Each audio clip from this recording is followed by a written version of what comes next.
ශ්‍රී ලංකාවේ ප්‍රමුඛතම බැංකු නොවන මූල්‍ය ආයතනයක් වන People's Leasing and Finance PLC හි 112 වෙනි ශාඛාව දෙමට ගොඩදී අද විවෘත කෙරුණා.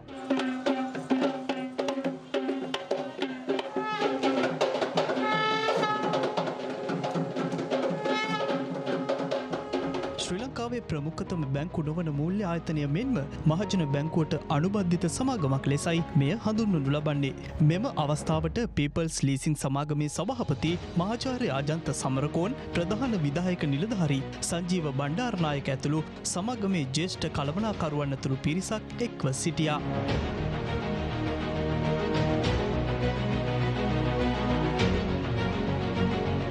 අපි අද මේ ස්ථානයේ පටන් ගන්නවා ඉස්ලාමීය ජනතාව වෙනුවෙන් ඉස්ලාමී ප්‍රොඩක්ට්ස් අපේ ගාව තියෙන විවිධ උපකරණ, ඒ වගේම සාමාන්‍ය ජනතාව විදියට අපිට පුළුවන් ලීසින් පහසුකම් සහ FD පහසුකම්, ඒකම දෙමොටගොඩ පුරවරේ රන් අය මධ්‍යස්ථානයක් අපිට ආරම්භ කළා. එම මධ්‍යස්ථානය හරහා විශේෂයෙන්ම මුස්ලිම් ජනතාවට, දෙමළ ජනතාවට සහ සිංහල ජනතාවට එක හා සමාන සේවාවන් අපිට ලබා දෙන්න පුළුවන් වෙනවා.